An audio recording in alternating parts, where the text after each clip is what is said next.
Shavua Tov, Shavua Tov, Agitevoch, boa semana, Shavua Tov. Eu não estou ouvindo. Shavua Tov, Agitevoch, excelente semana. Você esperou uma semana para ouvir meu Shavua Tov, e eu espero que você cantou comigo, tá? Quando termina o Shabbat, canta esse Shavua Tov, começa a semana alegre, cantando, comemorando. Eu sou o Rabino Rony Gurvitz, da Academia de Moisés, o mais completa plataforma de estudos bíblicos, judaicos, Kabbalah, Midrash, hebraico. Você quer aprender hebraico? Vem para a Academia de Moisés. Cada semana, quase cada dia eu escuto um relato. Uma pessoa me falou essa semana: só com a Academia de Moisés eu consegui aprender hebraico. Antes era uma bagunça. A academia é uma academia. Ela faz muito bem. Faça parte. Se você ainda não fez esse passo, você vai conhecer a melhor plataforma que você já viu online a nível mundial. Não a nível de Brasil só não, tá? Não estou exagerando. Sabe do que a gente vai falar hoje? A gente vai tocar hoje num personagem bíblico muito interessante e não é à toa. Nós vamos falar sobre uma das matriarcas, uma das mulheres mais especiais que já houveram nesse planeta, nesse mundo, um nível espiritual incrível, e a gente vai descobrir realmente o que a gente pode aprender desse personagem, dessa personagem, né? Tão maravilhoso. Eu estou me referindo à nossa quarta matriarca, Rachel Imeinu, a matriarca Raquel. A gente sabe que o povo judeu foi construído por Avraham e Sará. Depois a gente teve Yitzhak e Rivka. Finalmente teve Yaakov, que foi casado com Leá e Rachel, tá? Além das duas concubinas que ele teve, tá? Por que eu resolvi falar sobre Rachel? Você fala: Rabino, você fala do que você quiser, não é? A live é tua. Verdade. Mas o motivo que eu estou falando isso é porque a gente passou essa semana pelo aniversário do falecimento da matriarca Raquel, tá? Tem um conceito judaico sobre aniversários de falecimento, tá? Quando a gente tem um tzadik, um justo ou uma tzadiká muito grande, no dia do falecimento deles, ele é um dia com uma força espiritual grande ligado a esse personagem, tá? O mais famoso que nós conhecemos é Rabi Shimon Bar Yochai, tá? Que tem uma festa gigantesca de Lag Baomer, tá? Que são feitas fogueiras por todo Israel. O túmulo dele, quando não tem Covid, mais de 500 mil de pessoas visitam o túmulo dele no dia do falecimento dele, tá? Aí você fala: mas já vem comemorando. Então isso aqui realmente tem que entender que os tzadikim, como está escrito na Kabbalah, no Talmud, mesmo quando eles morrem, eles são considerados que eles estão vivos, e eles estão vivos. A gente sabe que eles estão vivos com a sua alma, mas também com a sua obra. E é um dia para eles ainda de mais elevação no lugar onde eles estão. Então, para a gente, uau, mas eles morreram. Para eles estão se elevando ainda mais nesse dia. Tá? São coisas que os olhos não veem. Então, por isso, realmente muitas pessoas vão visitar o túmulo da matriarca Rachel, que está em Beit Lechem, tá? Realmente ao sul de Jerusalém. Quando a pessoa está num dos bairros sul de Jerusalém, bairro de Talpiot, bairro de Har Homá, de lá, de carro, até o túmulo da nossa matriarca, da nossa mãe Rachel, leva 1 minuto e meio de carro, uma coisa assim, tá? Só para você ter uma ideia do que acontece. Hoje em dia lá tem uma yeshiva, uma casa de estudos, mas o túmulo está lá e as pessoas podem rezar, os homens de um lado separados, as mulheres de outro lado separadas. Realmente é uma experiência muito forte e é um dos túmulos mais visitados. lembrando a você que quando está escrito na Kabbalah que existe um valor muito grande de rezar em túmulos de tzadikim e tzadikot, justos e justas, mas nós nunca, never rezamos para o tzadik. A gente reza para Deus, somente para Deus. Não pode rezar para intermediários. Isso é idolatria. Idolatria é dar força a alguma entidade a não ser Deus. Deus é quem comanda completamente tudo. Então, mesmo uma mega tzadiká como Rachel, a gente não reza para ela, Deus me livre. A gente reza pelo mérito dela. Então, a gente desperta o atributo da piedade de Deus através dos enormes méritos da nossa matriarca Rachel. Agora eu queria falar para vocês algo impressionante de Rachel. Tá? Conta o Midrash que na hora da destruição do Beit HaMikdash, do primeiro Beit HaMikdash, o profeta Irmiau, Jeremias em português, ele viu que a destruição ela era eminente, já estava acontecendo, ele tentou fazer o povo se arrepender dos seus pecados, ele não conseguiu, e mesmo assim ele vai tentar intervir para que não haja destruição e não tantas pessoas sejam assassinadas pelos babilônios.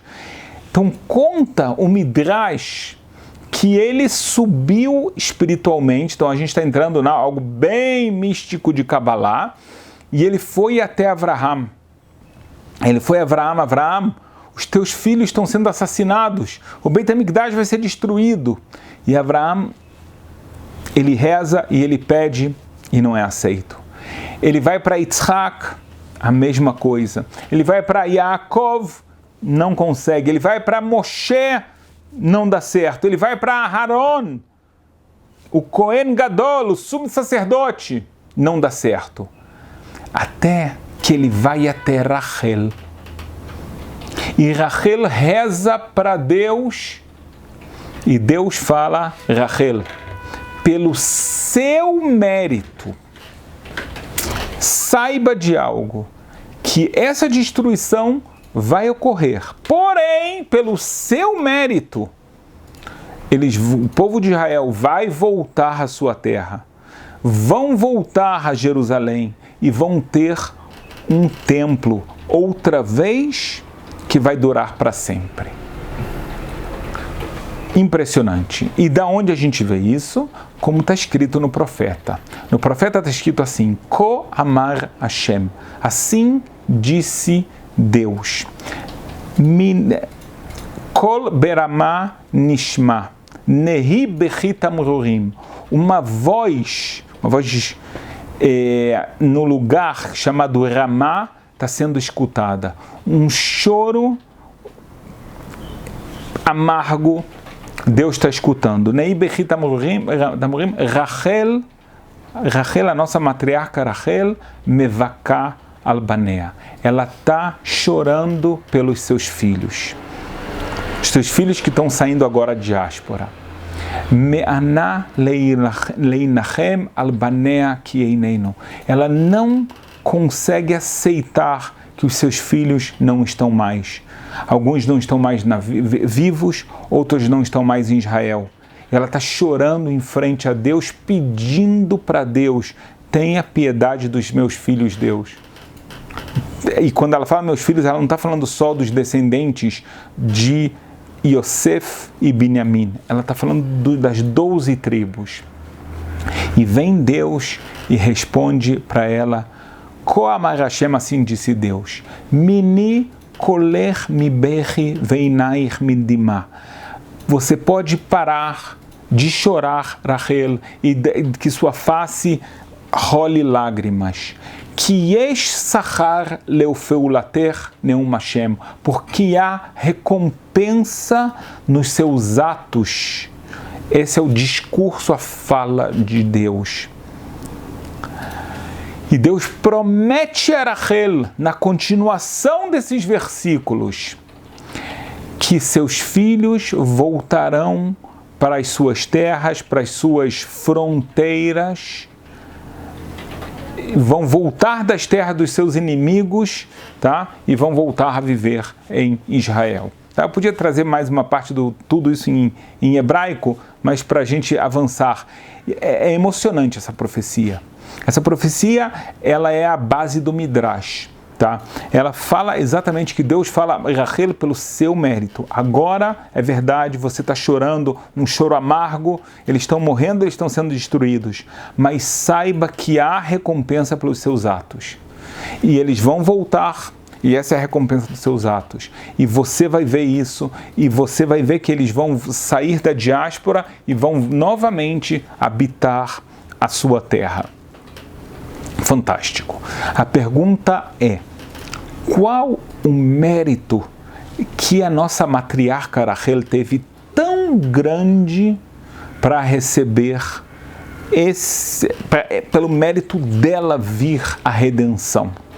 Tá? Ela realmente tem muitas coisas na Kabbalah sobre Rachel, muitas coisas. Rachel tem as alegorias ligadas a Rachel na Kabbalah são muito fortes. Até mesmo existe uma tefilá, uma reza que é chamada Tikkun Rachel.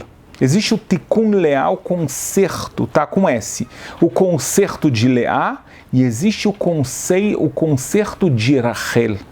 Tá? Mesmo na Sfirot existe o conceito de Rachel dentro da Sfirot. Mas vamos sair um minutinho desse lado tão místico e elevado e vamos tentar entender agora, a nível bíblico mesmo, o que fez Rachel que foi tão grandioso. A história é muito conhecida, mas a gente tem que aprender dos detalhes e algumas coisas que algumas pessoas não sabem. E mesmo quando sabem, às vezes a gente não se deu conta de tanta grandeza. O que aconteceu? A gente sabe que Rachel era filha de Lavan. Lavan era uma pessoa má, idólatra, enganador, ladrão. E ele teve duas filhas extremamente tzadikot, Leá e Rachel. Leá a mais velha, Rachel a menor. Yaakov, Yitzhak também teve dois filhos. Ele teve um filho chamado Yaakov e um filho chamado Esav. Um filho super tzadik e um filho muito problemático que a Torá, o Midrash conta que ele era adúltero, ele era assassino, ele era idólatra, ou seja, maravilha, né? E todos falavam: o mais velho, Esav, vai casar com a mais velha, com Leá. E o menor, Yaakov, vai casar com a mais jovem, com Rachel. E essa conexão acaba sendo tão forte que quando Yaakov tem que fugir da casa do pai dele, porque Esav quer assassiná-lo, ele foge e ele encontra, a primeira pessoa que ele encontra é Rachel. E quando ele encontra ela, então aqui eu vou juntar um pouco do que está na Torá, no Midrash, na Kabbalah, os dois já viram que eles são almas gêmeas. Os dois já viram que eles foram feitos um para o outro, a ponto de que a Torá conta que Yaakov dá um beijo em Rachel. É algo que não aparece em outros lugares na Torá. Esse beijo aqui não é um beijo da novela das 6, Deus me livre. Tá? Esse beijo significa a conexão de duas almas. Eles sabiam que eles eram almas que tinham que estar juntos.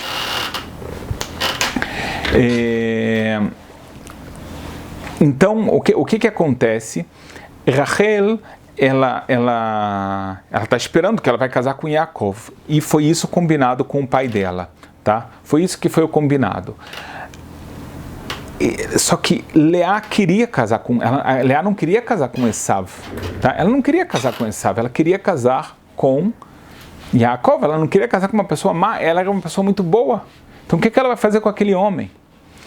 Lavan, ele já tinha seus planos. Ele estava interessado no dinheiro que Yaakov ia dar para casar com as suas filhas. Então, vem Yaakov e ele sabe que Lavan é um mentiroso, é um enganador, é um trapaceiro. Então ele fala, eu quero casar com a sua filha. Mas para não ter enganação, a menor. Mas para não ter enganação, com Rachel eu estou falando. Mesmo assim, ele desconfiou, com razão, do seu futuro sogro. Então o que ele fez? Ele fala com Rachel, a gente vai casar hoje à noite e eu não sei o que vai acontecer, eu não sei se o seu pai vai ser honesto ou não. Então vamos combinar sinais, tá? Eu vou te perguntar qual o código e você vai me responder, só você sabe o código. Você quer saber qual o código? Você sabe qual? Jacob, você sabe qual o código? Não. O código são as 3 mitzvot, os 3 preceitos que são especiais para a mulher. Não, mas tem uma história desse sabia? Que os marroquinos fazem, sei lá. Tem. O pessoal gritava Lea, não? Uma coisa assim. Tem. Vamos lá. Mas quais são os códigos, os 3 preceitos? Respeitar o marido. Servir bem e lavar a roupa. 3 mitzvot da Torá. Pessoal, viu? Acabou, já sabemos. Vamos trocar o lado da câmera e agora o Jacob vai seguir a live, tá? Eu vou para casa. Muito bem. Quais são as 3 mitzvot? A mulher cuida da pureza familiar. A mulher, quando ela faz a massa do pão, ela tira uma parte dessa massa para dar para os sacerdotes. E a mulher acende as velas do Shabat. Tá? Existe um significado profundo em cada uma dessas mitzvot. Elas formam em hebraico um acróstico da palavra Haná, tá? Como o nome Haná. Então esse era o código. E dito e feito, vem Yaakov vai casar. A gente não entende como é que era o casamento naquela época, a gente não entende o breu que estava fazendo, a gente não sabe dos costumes, porque Yaakov ele vai casar, ele não reconhece que não era Rachel. E ele sabe de antemão que ele não vai reconhecer. Quer dizer que existe uma cultura, a gente realmente, de que o marido está com a esposa e eles não estão se vendo. Tá? Mesmo na hora íntima. Então, essa parte, se alguém perguntar, eu vou te falar, é alguma coisa que realmente é muito diferente do que acontece hoje em dia. Mas ele vem, então vem Lavan, e ele faz sua trapaça, ele bota Leá. Agora Leá vai ser descoberta. Porque vem Yaakov, quando estão só os dois juntos, e ele fala qual código. Existem 2 versões do Midrash. Uma versão diz que Leá respondeu. Outra versão diz que quem respondeu foi Rachel, que ela estava atrás da tenda para ele não reconhecer a voz de Leá. E ela fala, Halá, eu vou falar em hebraico, Halá, Adlakat haner venidá, a pureza familiar, a massa do pão e o acendimento das velas. E aí Jacob fala, então tá certo. E diz a Torá que ele era de manhã e viu Yaakov que era Leá. Uau! E aí passam 7 dias, ele vai reclamar com Lavan, o que você me fez? E Lavan tem toda a história dele, aqui a gente não faz assim, então você quer casar com a outra, trabalha, paga tudo de novo, tá? Só que dessa vez ele não aceita pagar antes, como ele pagou por Leá, ele trabalhou 7 anos para casar com Rachel, levou Leá. Dessa vez ele fala, eu pago 7 anos de trabalho, mas dessa vez eu recebo ela. Então ele passa 7 dias, são 7 dias da festa do casamento dele com Leá, e aí ele casa com Rachel. Mas veja bem, aqui tem uma grandeza impressionante, tá? E eu vou tentar te explicar ela. Rachel, ela não sabia o que ia acontecer. Ela não sabia que depois ela ia casar com Yaakov. Ela pensou que ela abdicou do amor da vida dela para a irmã dela não ficar envergonhada. Porque imagina só, a cena. Não é você! E aí vai, tira, e ela sai com cara de não sei o que, e vai chorar e vai pensar que vai casar com Esav. Ela não está disposta a que a irmã dela passe por isso, ela cede o amor da vida dela, o homem da vida dela, para a irmã, e ela não tem certeza do que vai acontecer com ela. É muito dramático. Ela se superou completamente. Ela fez algo sobre-humano. E é isso que Rachel fala para Deus. Fala, Deus, eu sou de carne e osso, e eu me superei pelo amor que eu tenho a você, ao que você fez, ao que você ensinou. Eu sou de carne e osso e eu me superei. Deus, você que é o Rei dos Reis, o Todo-Poderoso, eu sei que os meus filhos pecaram, mas se eu me superei, você não pode superar sua bondade, sua piedade? E Deus fala, minha filha, o seu argumento ninguém mais utilizou e ninguém mais fez como você. Pelo seu mérito vai vir a redenção e os seus filhos voltarão para a sua terra. Essa é uma das partes da história de Rachel que realmente é muito inspirador para a gente. Que exemplo de ser humano, que exemplo de mulher, que matriarca, quantas lições nós não podemos e devemos aprender daqui. Tenha um Shavua Tov.